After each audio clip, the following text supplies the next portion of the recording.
The TeachPitch Podcast.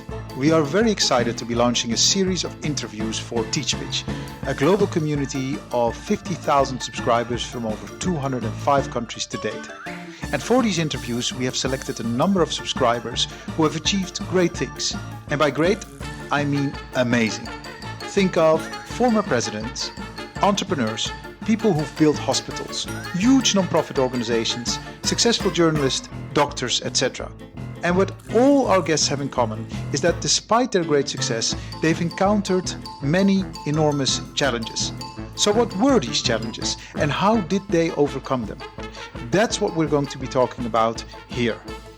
My name is Aldo and I'm massively looking forward and very grateful you can join us on this journey. So sit back, relax and download the podcast here.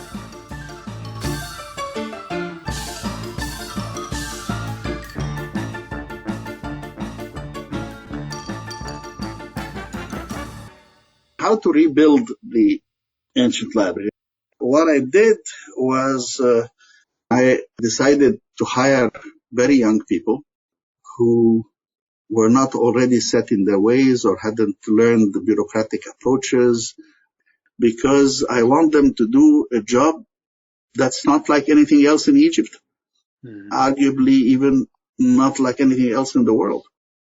In this episode of the TeachPitch Podcast, we discuss the challenges of our guest who was tasked to rebuild the Library of Alexandria into a world-class level institution from nothing while relying on untested youth. We speak about how the forces unleashed in the revolution of January 2011 led to vicious lies and attacks against him, and discuss how a false conviction to 3.5 years in prison was vindicated by an appeals court in 2017, while many world leaders, Nobel laureates and heads of academy stood by his side. Enjoy this interview with Dr. Ismail Serageldin. I know this is only our very first season and that it is still very early days, as this episode will drop as number 8 in our series, but I'm quite confident that my next guest is one of the smartest people that I will ever have the privilege of interviewing for the TeachPitch podcast. Dr. Ismail Serageldin has written over 100 books and monographs, as well as over 500 papers on any notable topic, varying from literature to biotechnology to the value of science in our world. Next to his own PhD from Harvard University, he holds over 40 honorary doctorate degrees. And on top of that, he has been awarded many national medals and titles that will make your head spin. Awards from Chile, Azerbaijan, Albania, Bulgaria, Macedonia, Montenegro, and most particularly a gold and silver star from the Order of the Rising Sun from the Emperor of Japan, a Commander of the Order of Arts and Letters by the Government of France, and the Public Welfare Medal from the US National Academy of Sciences. Dr. Serageldin was the first Vice President of Environmentally and Socially Sustainable Development at the World Bank, and after leaving this position became founding director of the Library of Alexandria, where he served until 2017. Currently, Ismail is Emeritus Librarian of the same renowned institution. Our guest has also hosted a cultural program on Egyptian television and developed a TV science series in Arabic and English. His message to the world is one that advocates hope and peace, or as he says himself, "The world is my home, humanity is my family, non-violence is my creed, peace, justice, equality and dignity for all is my purpose. Engagement, rationality, tolerance, dialogue, learning and understanding are my means. With outstretched hands, we welcome all those who share these beliefs." Ismail, a very warm welcome to you. Thank you. It's good to be with you. I'm very excited, first and foremost, that you could be here. And second of all, I just wanted to say that I'm so sorry in the introduction not being able to do full justice to all the many things that you've done, because this is only, I think, a quarter of the many committees you've served on, the science boards and all these things that you've done throughout your career. So it's really a beautiful evolution of things. And so my first question is going to be, what is your secret? I have a very simple secret. When a lot of people ask me, what they should do about this or that, I say, follow your heart. Do what you want to do, what you like to do. Don't simply try to say, well, this is a slightly higher salary or this is a slightly higher position. If it's not what you want to do, don't do it. Before I went to the Library of Alexandria, I had a long career in the World Bank. And I was vice president of the World Bank in the last 7 years. In fact, I was the first vice president to deal with environment and social issues in the World Bank. Specifically, it's called the Environmentally Sustainable Development Vice Presidency, right in 1993. And before that, at an earlier stage, I was offered a promotion in the World Bank, which I turned down. And someone said, what do you mean you turned down this promotion? And I said, because I didn't join the bank to deal with administration. I understand it's a very big job. We have 19 buildings in Washington. We have resident missions all over the world. We have 19,000 staff. But if I wanted to handle garages and cafeterias, I would have joined Marriott. I want to work on the problems of the poor in the world. I want to go on field missions and projects and so on. So I have applied this to myself. In due course, the promotion came, and it came in the area that I wanted to be involved with. So I've been happy every day of my life in the work I do, and that's my recommendation to everybody. Follow your heart. Follow your heart, and that's a great recommendation. And I think it's a great opener of this conversation, and I hope that we will readdress it later on when we discuss your challenges. I first would like to go to the very start of things, because you're currently in Alexandria, where you were founding director of this beautiful library. Just before the conversation, you mentioned that you share your time between Alexandria, Cairo, and Washington. So you have 3 houses, so to say. I was wondering, where do you like to spend most of your time? Do you have any favorites among those 3? Well, I have 2 very different kinds of favorites. Where I am right now, as a house, it's a very nice apartment. It's the one that's closest to my heart in a certain sense, because it's the one where I spent all my time when I was building the Library of Alexandria, and my wife was with me. She passed away in 2015. So now I'm all by myself. But the house in Cairo is where I was brought up as a child, so I inherited it from my parents. But in Washington, of course, it's a place which I have, and my son and my grandchildren are in Washington, so I visit with them there. And so they each have a different meaning for me, but I still carried my wedding ring for my wife. We were married for 49 years. We almost made it to 50. So I feel very attached to being here. To Alexandria, I can imagine, and I'm very sorry for your loss, Ismail. That's that's a significant loss, and thank you for sharing that. You know, when you talk about Alexandria and Cairo, it's in the beautiful country of Egypt, and I was just wondering if you could give us an idea on the situation in Egypt today. I mean, the world has been shaken all over, but I was just wondering, could you give us a specific idea of the state of Egypt?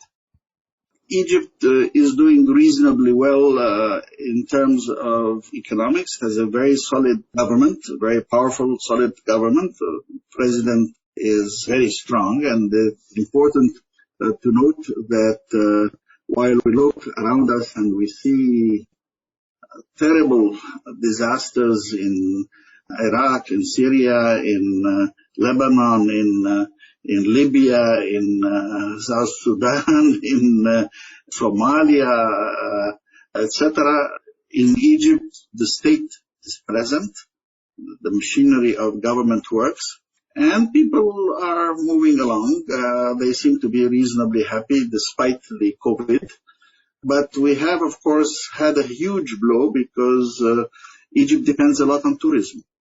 Mm-hmm. And everywhere where tourism played a big part, as you know, because of the COVID and the lockdowns and so on, the possibilities of tourism have cut down on job opportunities and a lot of things. So there's a little bit of that. We're hoping things will get up and get on. It's about 15% of the economy, so it's quite significant. No, it is very significant, and I've had the privilege of visiting Egypt several times because I had my parents-in-law who lived there, also lived in Cairo, and they're a big fan, by the way, and I have some questions for you from them later. Egypt is an absolutely beautiful country, and the people are very hospitable and really great country to visit, but all countries that gain income from tourism, they of course were hit heavily by the pandemic. So I most certainly hope that will be resolved soon, so also the Egyptian economy can thrive again. And then let's specifically talk about Alexandria, because you've taken it upon yourself after a great career with the World Bank. In 2001, you said, I'm going to Alexandria to rebuild the Library of Alexandria. Is that correct? The building was built. Okay. It was it was international competition, and some very young people, actually from Norway, and civil engineers from Cairo, built the building. So the building was there. The question was to build the institution with the tools of the 21st century. Literally at the start of the century was something that I think any intellectual could not turn down, because the Ancient Library of Alexandria was the greatest adventure of the human intellect ever, still is today. We had older libraries in Egypt, and we had older libraries in Greece, but the libraries in Egypt looked for Egyptian knowledge, and the Greek libraries looked for Greek knowledge, maintained Greek knowledge. The Library of Alexandria was the first effort at universal knowledge, at capturing all the knowledge of the known world in all the languages, translating from this one to that one. So it was Ptolemy the first who built Alexandria, and he had an advisor called Demetrius of Phaleron who told Ptolemy, if you want Alexandria to be the greatest city in the world, marble and temples and gold is all right, but you need to bring the greatest minds in the world. Bring them here, and then give them nothing to do. Which was kind of an unusual, but wait, if you think about it, that's what we do today. Remember, the Institute of Advanced Studies in Princeton, for example, says, Mr. Einstein, please come and stay with us. And if you want to teach, teach. If you want to write, write. If you want to read, do whatever you want to do, but just come here. Yeah. And they brought poets and mathematicians and astronomers and philosophers, and they added a botanical garden, a zoological garden, a dissection room, which is very unusual in those days. We're now talking 3rd century BC. And the library grew and grew, and then they made a second building for the library by the Harvard, and a third building, so at least 3 locations for the library. And the library grew, and the name of the library got to cover the whole center. But they had girls' education, and including the first ever translation of the Old Testament from Hebrew into Greek was done, Septuagint was done in the Ancient Library. And we end the Ptolemaic story with Cleopatra, and then it survives all the way to 391 AD, when the Roman Empire abolishes all religions except Christianity, and they burn the Serapeum, and then the wonderful lady called Hypatia of Alexandria is murdered by the zealots of the mob at the time, because she was a Neoplatonist philosopher and so on. So that during that period, all the best of the knowledge of the world came together in Alexandria. Now that, of course, was made possible because Alexander had more or less conquered the world and opened it up to each other. And people don't know this, but you know who the tutor of Alexander was? None other than Aristotle. Oh, wow. Can you imagine being personally tutored by Aristotle? Yeah. Wow. Alexander was much more than an average conqueror. Yeah. So he wanted to combine the knowledge of the world, and in that sense, the Library of Alexandria became that moment. And in the Library of Alexandria, we know they had freedom of debate, because it's also the location where the very first time we have, through Aristarchus of Samos, who's the first person that we know of in the world who says the Earth revolves around the sun. Now, this is almost 200, the 3rd century BC. But we have evidence of people saying, I don't agree with that stupid, crazy theory of Aristotle. So they were obviously having debates. Mind you, this was a serious debate because in 1633, Galileo was almost burnt alive for defending the heliocentric theory, as we called it.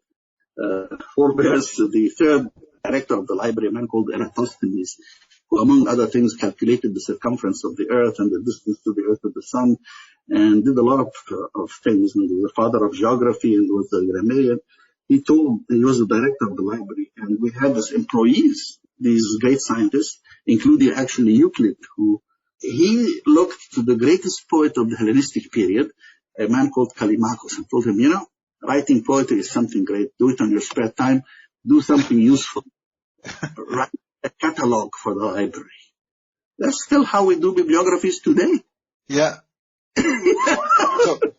So that's the very first time that we know of that it has ever been done, that people started indexing things and getting content organized. Wow, that's amazing. That's great to know. And just so we understand it correctly, it was burned down. The library had 3 major accidents where it was burned down. First of these was 48 BC with Julius Caesar and Cleopatra.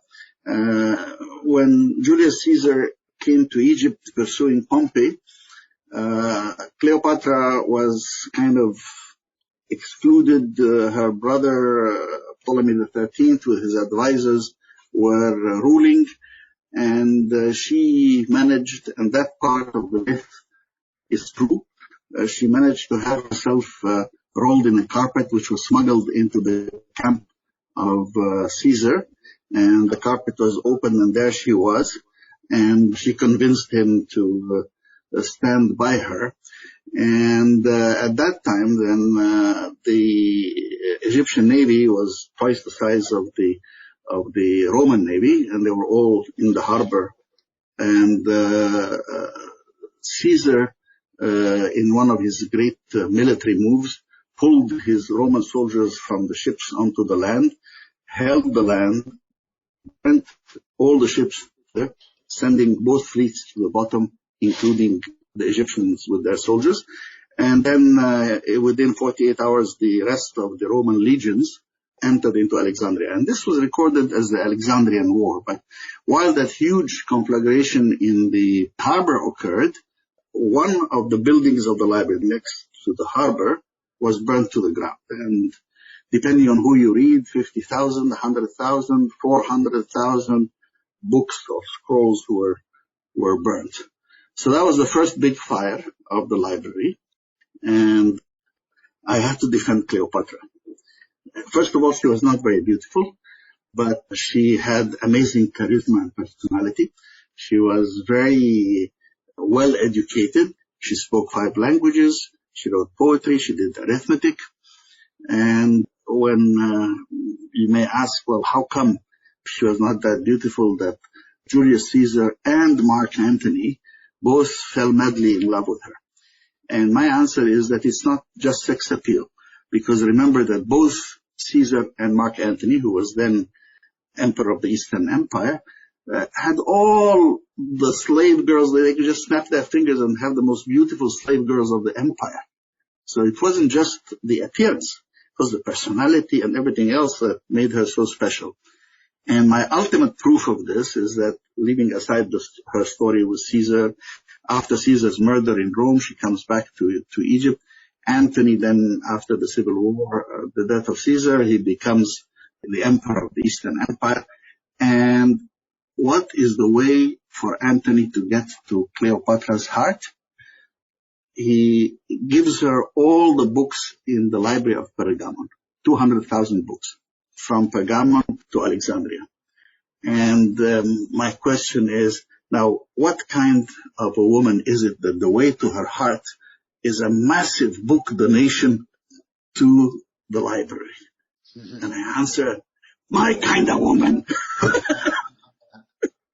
So I have, yeah, well, the history of the library is all tied with amazing women. Now, later on, of course, Antony and Cleopatra have a wonderful love affair, and they commit suicide when they are defeated in the Battle of Actium in 30 BC, and Egypt becomes a province of the Roman Empire. But later on, the Eastern Mediterranean secedes from the Roman Empire under the rule of a very beautiful woman, Queen Zenobia of Tadmor or Palmyra in Syria, and she was very beautiful. And so she comes down, and by that time, St. Mark had brought Christianity to Alexandria, and the Romans were persecuting the Christians in the most terrible way. Incidentally, again, your listeners may not know this, but to this day, Egyptian Copts start their calendar from the year of the martyrs, 293. There were so many people killed in that year, so they don't start, so we don't have the same Catholic calendar for the Coptic calendar. But anyway, Emperor Aurelian then sends an army to put down the rebellious provinces in the east to reunify the empire. And I don't have to tell you what Roman emperors did to rebellious provinces. He burned down the whole royal quarter of the city of Alexandria, including the original Museon. So in 271 AD, he destroys that, all the palaces, all the temples, etc., including the original library itself. But then that's the first part of the library, second main part of the library, which incidentally also destroys the tomb of Alexander the Great, also destroys many other things at that time. And then there remains only the daughter library in the temple to Serapis until 391 AD. Now what happens was that when Constantine the Great moved the capital Constantinople and embraced Christianity, they stopped the persecution of the Christians. And there was the Council of Nicaea in 325. But he did not forbid other religions. Emperor Theodosius passes an edict that bans all other religions in the Roman Empire. And at that moment, all the temples that are pagan gods are burnt. And so Bishop Theophilus in Alexandria goes and burns the Serapeum, which is the last remaining part of the ancient library. And what remains are a few texts in the hands of the scholars. And that ends with the murder of Hypatia, who was the daughter of the last director of the library, Theon of Alexandria. So when we say that we lost so much, we actually do know, because of the catalog, which was copied. So we know how much we lost in those successive files. I mean, it takes much longer to tell, of course, but with many remarkable women, whether you're talking about Zenobia or Cleopatra or Hypatia. That's beautiful. Thank you so much for explaining that to us, Ismail. And it's a beautiful story, and also great to hear that lots of powerful and clever women stories are interwoven with the growth of the library. And yeah, well, not just that, because there's another amazing woman who I have to say good words about, Mrs. Mubarak. Were it not for her, the new Library of Alexandria would not have been created by a special law with an autonomy that is unmatched. It would have just been part of the Egyptian bureaucracy, but it wasn't. So she also played a role in that. But that's right now. 1,600 years later, it allowed me to say that Library of Alexandria were open for business, same services, same location. We just had a hiatus of 1,600 years. Yeah. 1,600 years, but you still made it. That's good. Yeah. We still made it. And that's very interesting. And that also brings us to your first challenge, Ismail, because in 2001 you said there was a building, but there wasn't a lot more than that. So you had been tasked with, it not only being a building, just a normal library, but to make it a world-class level institution. And there wasn't a lot there then at that point in 2001, right? So you described your challenge as, okay, how could I build a world-class level institution from scratch while relying on untested youth, you say yourself. Could you elaborate a little bit on that? Yes, I will be happy to do that. How to rebuild the Ancient Library. Remember, the Ancient Library was not a library. It was much more than a library. In fact, when I left it, we had 15 research institutes. We had 19 museums and art galleries. We had a planetarium and an exploratorium, and we had a huge conference facility for up to 3,000 people. And we had the main library and specialized libraries as well. So we tried to recapture that spirit.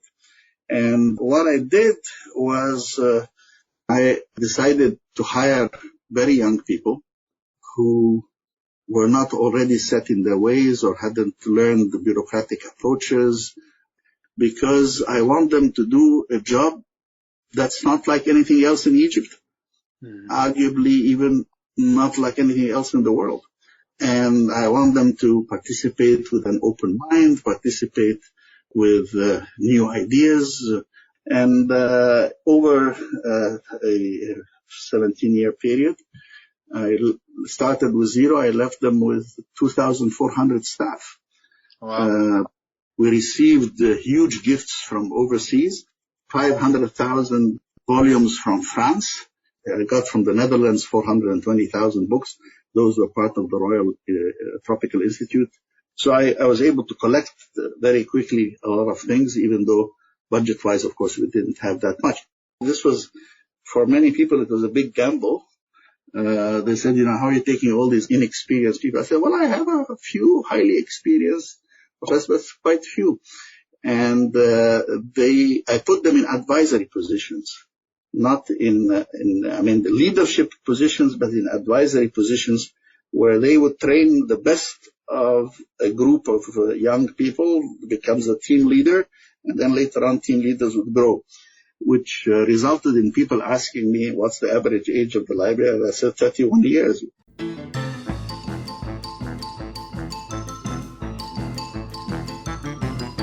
So for many people, this was a gamble. They thought that you couldn't bring young people without experience and trust them with all these programs. And I said, on the contrary, I need them to have the freshness of their open minds, their willingness to experiment, their lack of fear, which bureaucrats quickly acquire fear of failure as their number one phobia. And we need that if we're going to recapture the spirit of the ancient library. I think it's a very good idea, and also the digital wisdom that just floods into your institution just because making that decision. I myself am 42, so I would not consider myself a digital native. But my daughter, who's 2 years old, she already knows very well how to navigate a phone or how to, so the way she deals with information, the way she processes information is a lot different than I do already. And you want to ensure that you can pass it on to the next generation. So involving youth and the next generation from the early get-go sounds like an incredibly clever thing to do. So good on you for making that decision. Well, thank you so much for sharing that. And your second challenge is a not so pleasant one, because you mentioned that 10 years later, I believe in January 2011, you had to cope with forces that were unleashed by the revolution. And you were sadly the victim of physical and verbal attacks against you, as well as lies. And you mentioned you even had to escape your office. What happened exactly? In Egypt, it was really tens of millions of people came out into the street, rejecting not just the continuation of Mr. Mubarak in power, but the idea that his son Gamal might be his successor. And this was one of the big objections. And it was tied to other general objections. The president had been in power for 30 plus years, and this was kind of time for change. And all over the Arab world, as you probably recall, there were these revolutions of people power coming into the street. Now, I had always rejected to take on any political role. So these demonstrations that were everywhere started picking up. He has to go. like everybody else, that we brought down the regime, we brought down this and that. And I said, no. I mean, you can demonstrate, you're entitled to that. I believe in freedom of expression, but you can't fire me, you don't have that authority. Only the board has the right to fire me. And we had the beginning of there were demonstrations and arguments and so on. And then things started getting ugly in October of 2011. And I went to Cairo to the acting head after Mr. Mubarak had left. And I said, look, you call the board right now, and I want a vote of confidence. If they ask me to leave, I'll leave. If they ask me to stay, I'll stay. But I want to know what my position is legally under the statutes and the law that we created for the Library of Alexandria. And we contacted all the people, and I got a unanimous endorsement by the board, which is many international people as well as national people. And I then came back to Alexandria and said, I'm staying. And we had confrontations, but I forbade any violence, no police, no confrontation, no hitting of people. They're free if they want to have demonstrations in the plaza, hold the banners, that's all right. And here I'll come back to this as one of the fundamental rules or things to reflect on how to handle these difficult positions. So we had a crisis going on, and we said, okay, let us look who has particular complaints. If you have complaints, we will handle it. Let's look at the complaints, and we'll create an external committee to come and look at the complaints, and if need be, change some bits and pieces here and there in the statutes, or even rewrite the statutes completely if need be. So we were in the midst of this. Things then started getting rougher and rougher, and by the beginning of 2012, we were coming towards the election, which would bring in the Muslim brother. Mr. Morsi would come in later on in that year. But in January, the Muslim Brotherhood, of course, was everywhere, and including, for example, they asked me, why don't you have a special mosque inside the library? And I said, why should I? It's a library, it's not a mosque, and we are not in any way doing religious activities inside. And besides, there are 7 mosques right around the library in the next few streets. And they said, but what if people want to pray? I said, on every floor there's a small room, a prayer room. Those who want to leave their office, go to pray there, come back to their office, or if they want to pray in their office, they can do that. That is freedom of worship, but that is not, we're not going to transform part of the library into a mosque. And so this was where the tensions were building up. And by that time, they had filed 118 different accusations against me. But strangely enough, and people ask me later on how come, and the judge in the misdemeanor court who goes by this law has the right to give up to 9 years in prison. Oh, wow. That went on from court to court and so on. It took quite a while. It actually was resolved only in 2017. The main thing then that happened was that the situation was becoming quite tense. And on the 8th of January, a group of staff came, and they blocked my office. So I was inside my office, and they barricaded me inside and waited for me to come out to force me to actually sign a resignation.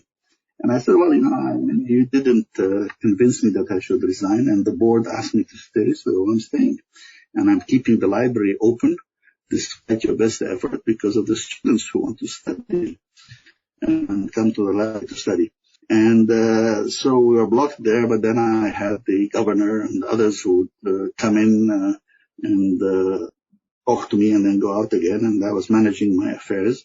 I said, we just consider this just another day. There are a few people outside, so there are a few people outside.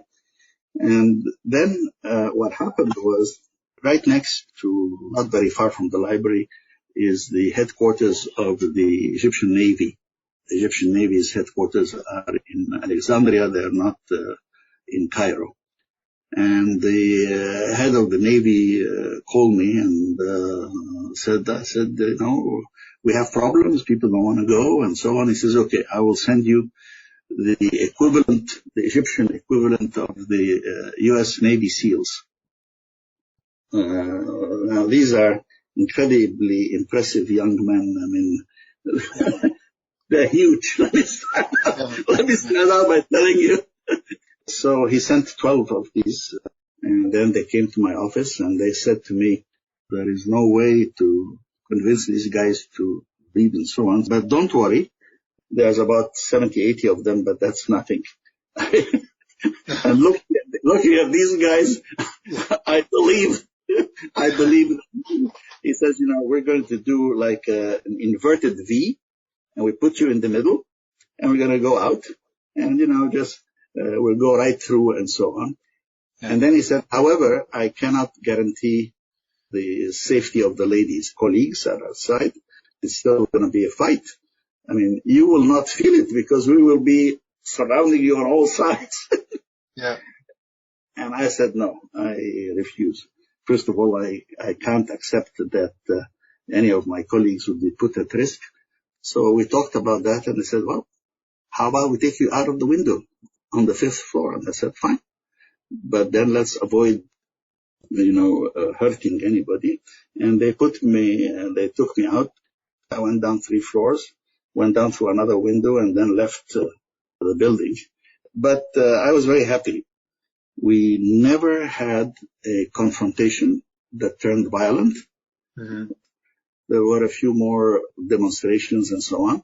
I said, we'll create committees, and some of you guys of let's say, those who want to transform the library and those who want to keep it will have joint committees between you, and you will review the statutes and see if anything needs to be changed.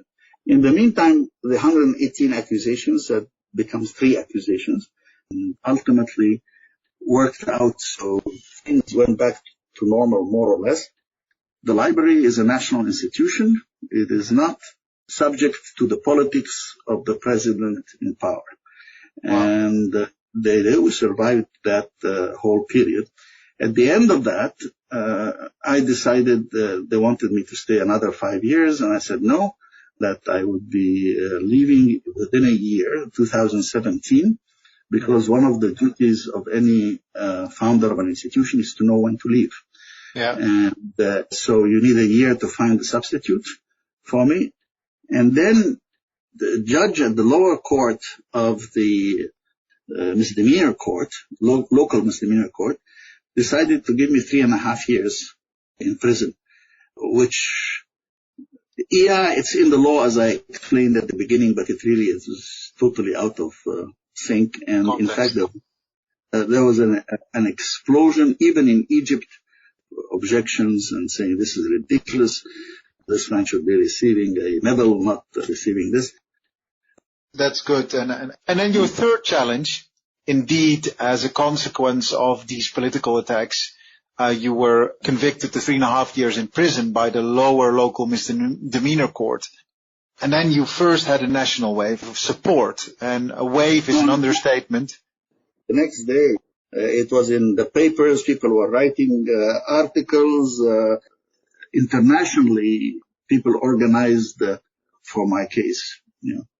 Yeah. Again, 20 former heads of states, more than 90 Nobel laureates, a great lineup, so to say, Nobel laureates and 250 eminent heads of academy, all stood in solidarity with you. And on top of that, you had Science and Nature, of course, of the most prestigious science journals in the world.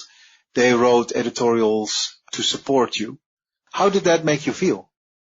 Well, I was very gratified. I must say I was quite shocked at the decision of the lower court judge. But I had told them I will not even accept it, because they said, will you pay $100 fine? I said no, because a $100 fine implies that I accept that I was wrong. Yeah. And I maintain I didn't do anything wrong. Yeah. An appeals court vindicated you. Yeah, the appeals court did They said, we looked up everything and it's ridiculous. These accusations are not true. Yeah. And I have one more question, because I would be amiss if I would not ask you the question that my father-in-law sent, because he's a big fan. He lived in Alexandria and he lived in Cairo. He visited the Library of Alexandria, and he was very excited when he heard that I had the opportunity to interview you. So this is for my father-in-law, Alain. He has written it to me in French, and I know you're fluent in French, Ismail, but I'm not going to read it in French, because I'm not. My French is better than my English. But just a bit of context. My father-in-law has been a teacher throughout his entire professional career and worked for Lycée Français in Egypt, but also in Libya, in Morocco, in Tunisia. So he traveled in Algeria, so he traveled in many countries where he basically was working on the further growth of the French school system through the Lycée Français. So he worked for the French government in that capacity. He's cared a lot for, of course, lots of matters around education. And his question is basically of the work that you did when it comes to the fight against poverty, because he found out that among the many things that you have done and are doing, you also developed a course for the Collège de France to fight poverty. He was very inspired by the course that you developed, and he was basically curious about the results, or whether you would have any results that came out of that specific course. Not only the results on the level of engagement, but also, has your course been effective? Has it enjoyed any uptake? And if so, is there any implications to see that people are taking up on it, and that it helps in fighting poverty? The Collège de France course really was a course that summarized the best available knowledge, and it was, how can we mobilize the best of knowledge and science to fight poverty? For example, there are environmental practices that have to be done for better production of food without necessarily destroying the environment on which these very small-scale farmers in places like Sub-Saharan Africa depend, and so on. We have also to know a lot of things, like, for example, that if you want to target children, and most of the time people rely on school feeding programs, and that's very good, but that is not enough. In fact, it is absolutely essential to target the feeding of mothers, so that mothers are well fed, especially in the last trimester of pregnancy and the next 6 months or so, because if not, they will give low birth weight babies who are susceptible to all sorts of diseases and so on. But if the mother is well fed, she will give an appropriate birth baby, which will be healthy, and she will be able to lactate and give the baby breast milk, which is safest in many of these poorest places where water cannot be trusted, and where baby formula mixed with water is very inappropriate. UNICEF launched a huge campaign against Similac and so on. The idea was that we have to build bridges. What I did in that course was to say we have to build bridges among the best science that we have and the best practices in terms of how we have development programs in the poorest areas of the world. And that takes care, including education of girls, education empowerment of women, but also environmental attention and better types of quality of agriculture and of water management. And the inaugural lecture was published by Fayard, which is a tradition of the Collège de France. And I'm happy to say that it was a good milestone, and I'm very, very proud to have served at the Collège de France.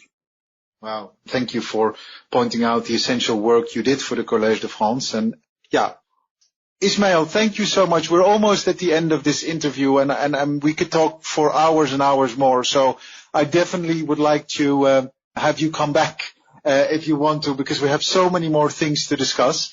But sadly for this interview are two very last questions. And these are questions that I ask all my guests. The first question that I have is if you could recommend one book, and I know you have an article out there speaking about 10 books that you recommend, which can be found on your website, serageldin.com. And I've read that specific article whereby you recommend 10 books or the 10 books that changed the world forever. But now I would like to ask you to look into one book that you could recommend. Which book would that be? I think what appeals to me enormously is the Universal Declaration of Human Rights.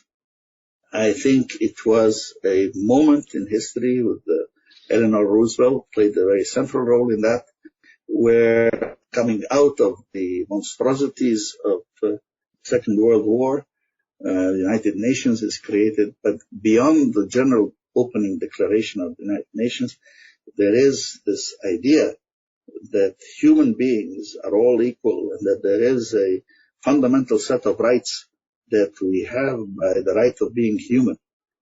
The declaration is an appeal for each of us to see within ourselves the better angels of our nature and to make a better society. Wow, that's a beautiful, beautiful recommendation. Thank you for sharing that, and thank you for sharing your observations about reading in general and being inspired by reading.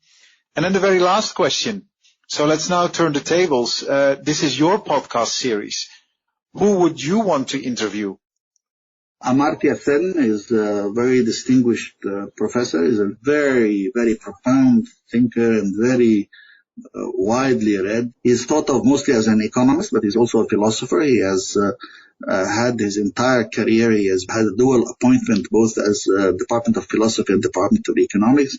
He was Master of Trinity College. He won the Nobel Prize in Economics. He is a professor at Harvard. He is one of the people that I most admire in the whole world. Wow, what a recommendation. So that's incredible, Ismail. So the Universal Declaration of Human Rights as recommended reading and Amartya Sen as your guest for your interview of your podcast series. Ismail, I would like to thank you very, very much for doing this interview. I would like to thank you for sharing your experiences, your ups and downs throughout your career, but most particularly in building the Library of Alexandria. Thank you so much. Come back anytime. I wish you all the very best with all your travels and all your commissions and all the great work that you're doing. Keep up all the great work. And thank you so much for taking some time to talk to us at TeachPitch. Thank you.